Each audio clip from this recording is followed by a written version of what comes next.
really the two things I want to say are, you got to be the hardest workers in the room, and don't fuck the opportunity up. Instead of telling you what I think you should be doing, or how you could be better, or I thought, well, let me just speak from the heart, speak from my gut, and really not have anything prepared, but just tell you what's worked for me. And maybe some of the stuff that's worked for me might work for you now, currently, presently, as you guys have your goals and ambitions, NBA championship, MVPs in this room, things like that. But then further on down the line, as you guys continue to live your life. The first thing I would just want to say is, this idea and this notion that you could be anything you want, you can accomplish anything you want, right? We hear that. You've heard that from the time you were little boys. You hear that now. You're already incredibly accomplished. You can win an NBA championship, MVP of the league. You could become president. You could become governor. You could be in entertainment. You could do Charles, and you could do Shaq. You could do that. You could do whatever you want to do. You guys know that. The thing that has worked for me is to remember the hard times. So, and I'm sure you guys all have your processes, and again, I'm going to tell you what's worked for me.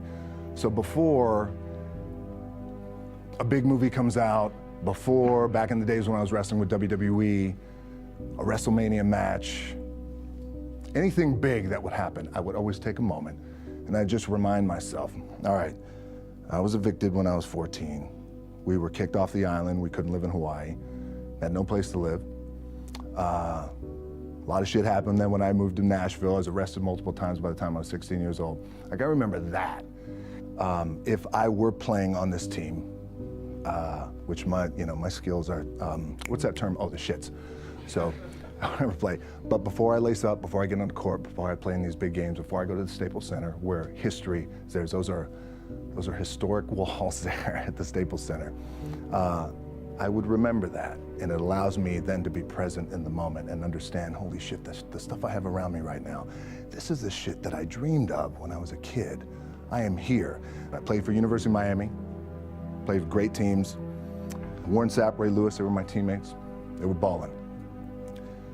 Warren Sapp was playing tight end that time. I was starting defensive tackle. Yeah. They moved him over to D-line.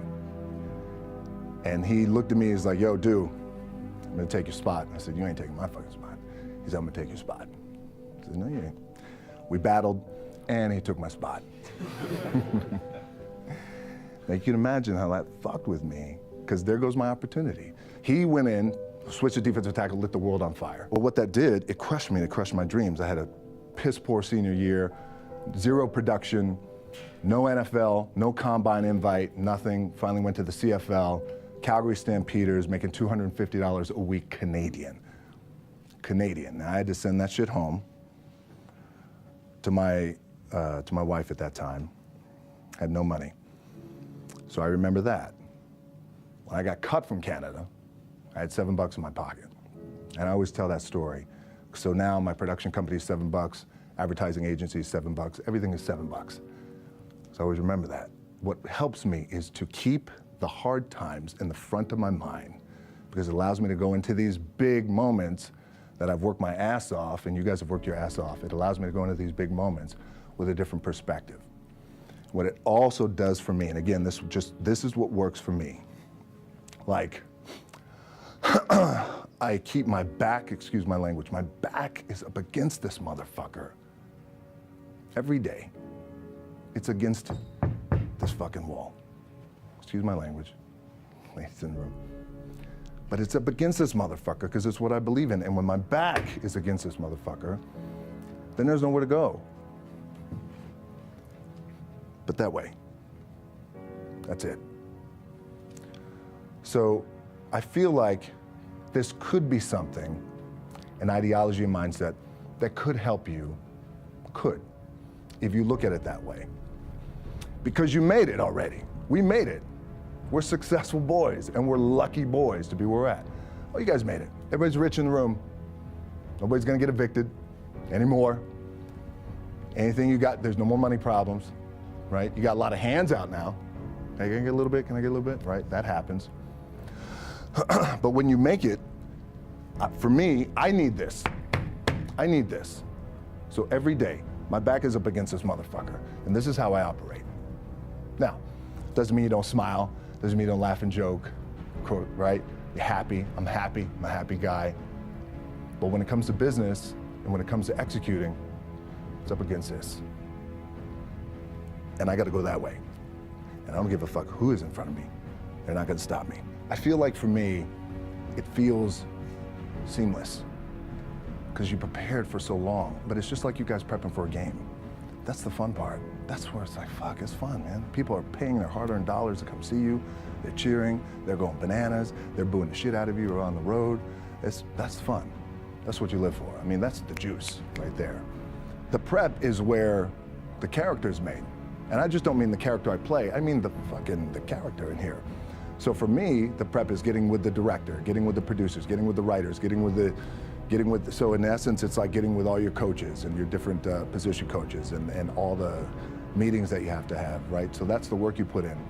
The key for me was, where does it start? What's the anchor? What's the anchor? So I could have all these ambitions and you guys have all these ambitions, which is great. It's important. I'll play this role, you'll play that role. I'll execute this thing and it'll come out this summer. You guys will execute this thing during the summer, right, when it's time to really put in a lot more work. But the key with me is just always finding what the anchor is. And the fucking anchor is getting up at 4 o'clock in the morning every day before anybody else and grounding my thought process is in the no one will outwork me. No one. I love and I respect you guys. You motherfuckers won't outwork me. All starts with this. 2 hands. Anchor for me has always been the work in terms of the weight room training. So when I first started wrestling, I was 6 years old, rolling on the mats with my dad. My old man, a lot of you guys won't know this. Yeah, Rocky Johnson.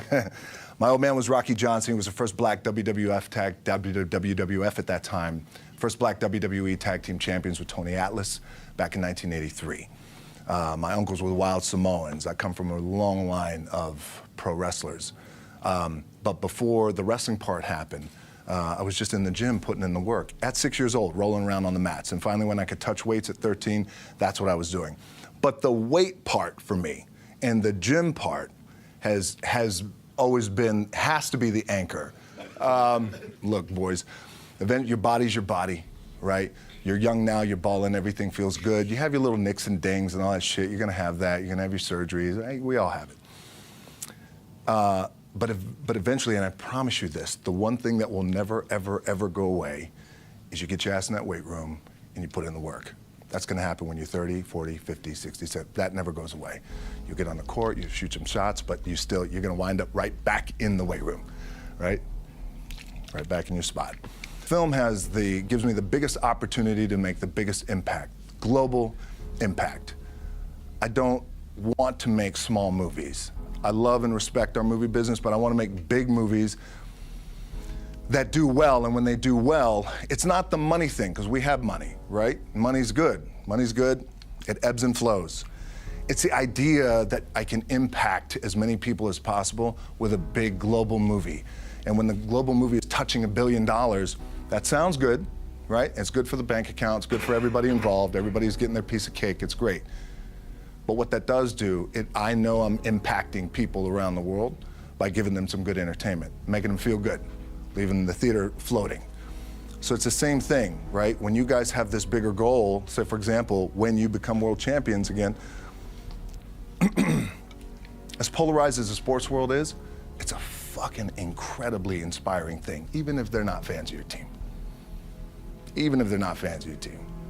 So think about that, when you guys do that, the impact that has, the ripple effect that has for the city of LA, California, the United States, the globe, little kids. Damn, I want to be that one day. Favorite WWE moment would probably be, I've had a lot of them, and got really, really lucky. I think probably the matches I had with Stone Cold Steve Austin. Yeah, they were really good, and we just had a real special chemistry. And anytime we got in the ring, it created this kind of magic, and we broke a lot of records and pay-per-view records. At that time, WWE, they were still in the pay-per-view model, in the pay-per-view business. They're not now. But that was always cool because we had a goal. Steve and I had a goal, which was let's sell out a stadium and let's break a pay-per-view record. But it was always cool with him because then always too, you know, he was the kind of guy who, and you guys have this, you have this amongst your team, you have this amongst players in the league, where that guy, former Texas football player, West Texas State down, so he was crazy, but he would push me and we would push each other every night. You know, and the thing that the WWE taught me,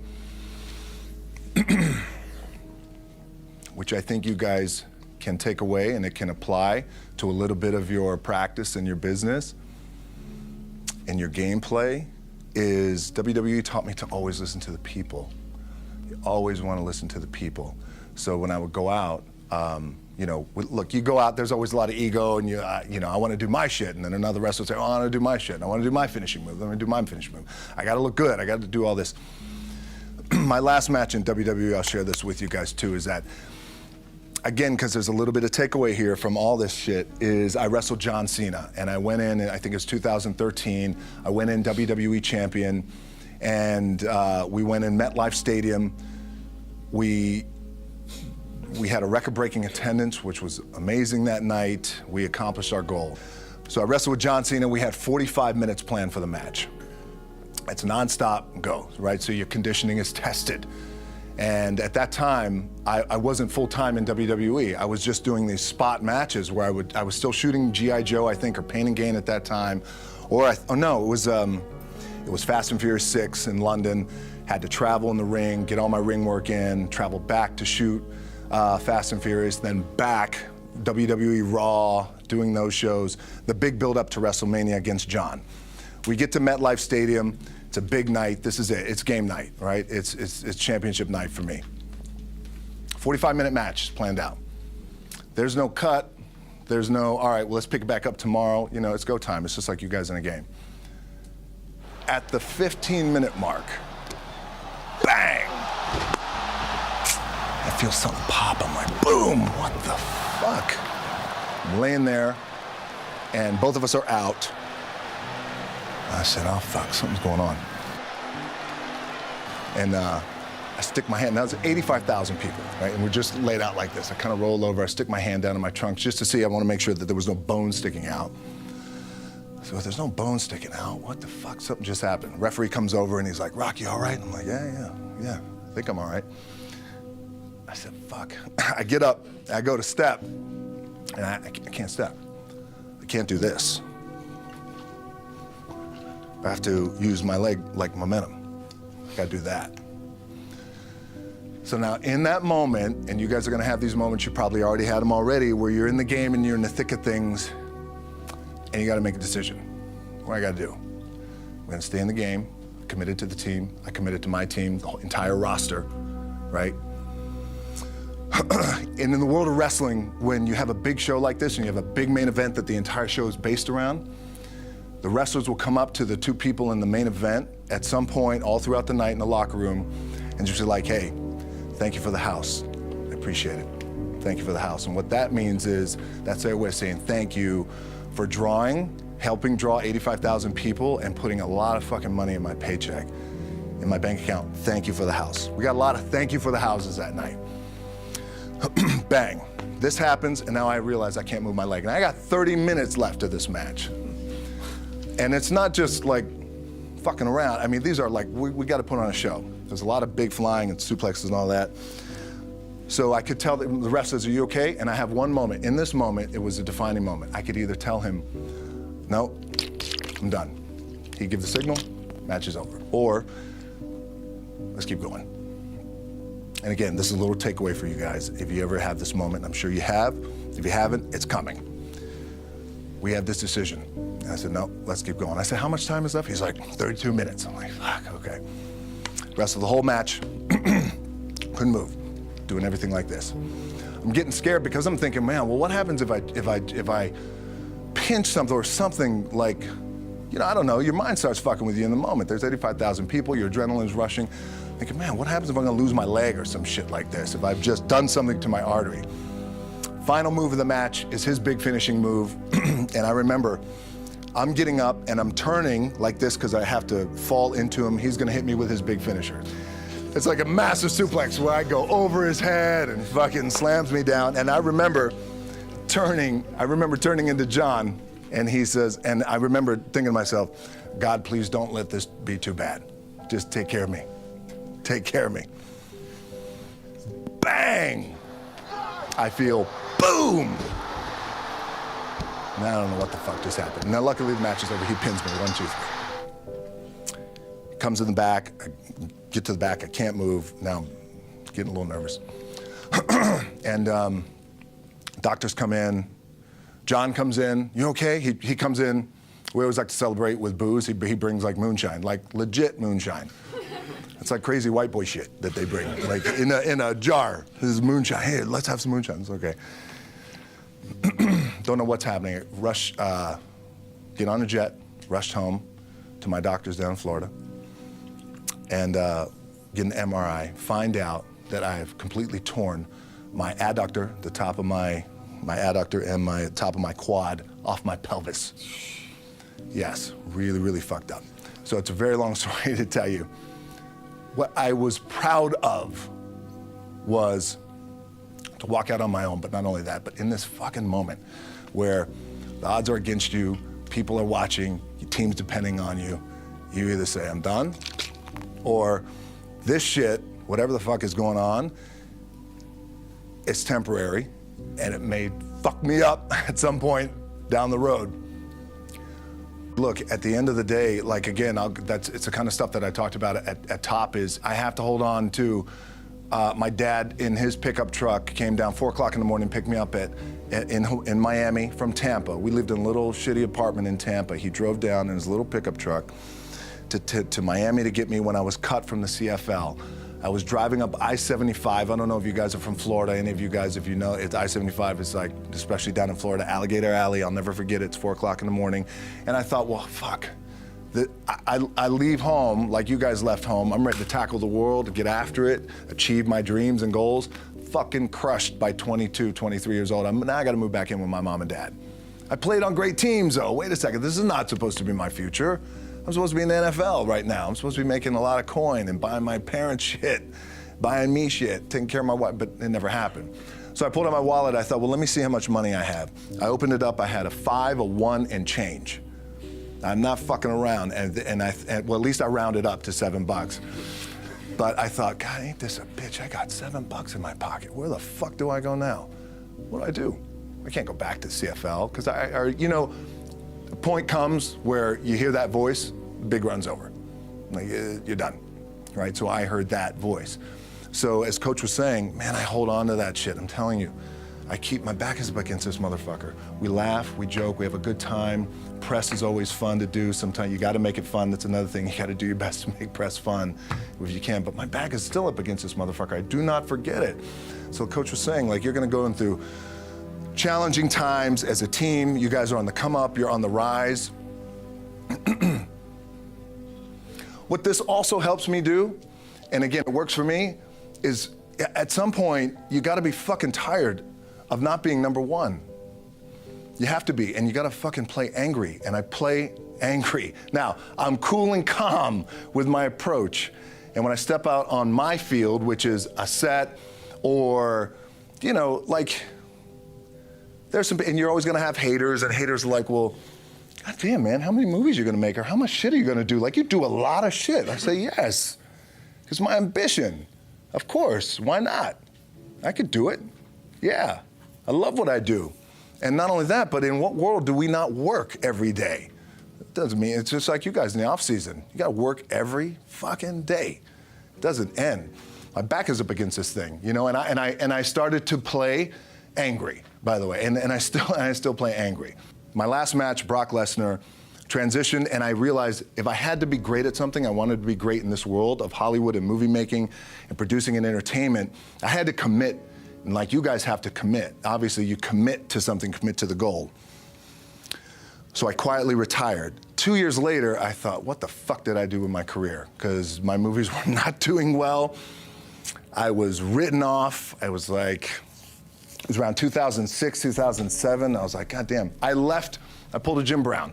I left when I was on top, like #1 in the wrestling business, and I left. It was a ballsy, gutsy, some call it stupid move, but I had to commit and I had to follow what was in my gut. And at that time, I'll share this with you guys, and Will Smith is my boy, and I sat down at that time with the agency I was with, and they said, what do you want to accomplish? I said, I want to accomplish the world. I want the world, and I want Will Smith's career, and I said, and I mean this respectfully because I know he's here at this agency with us, I want to do it bigger and better. And they looked at me like I had 3 fucking heads, and they were like, okay. But I still stayed focused, and I still had still put in the hard work with my 2 hands, and that's it. And that's what it comes down to with you guys too. You know, look, I appreciate you guys giving me the time. I enjoyed this back and forth, rapping a little bit. But the one thing I do want to leave you with is, as you guys know, there's nothing you can't accomplish. You're gonna go on, you're gonna become world champions. The key for me, what I think one of the keys is, remember where you came from, keep that shit in the front of your mind, and when shit goes bad and it goes sideways, a lot of shit does, you're getting booed out of the fucking building, or you're coming through this injury, or people are writing you off, oh, you guys ain't gonna fucking make it, you know, any of that shit. You gotta keep it in here. And it really has to, it should drive you. It should. It works for me. It should drive you. You got all the talent in the world. It's all here. It's all here. Everybody's the next best thing. Everybody's the thing. Everybody's the best. It's all here. But goddamn, I want to do it better. I'd want to do it better. I don't know how that is, because they even said to me, well, how do you do it better than him? This was in 2006. I said, I don't know. But I do believe there's a better way to do it and a different way to do it. Maybe it's through social media, connectivity, global, I don't know. Let me understand the market, all that. And here I am.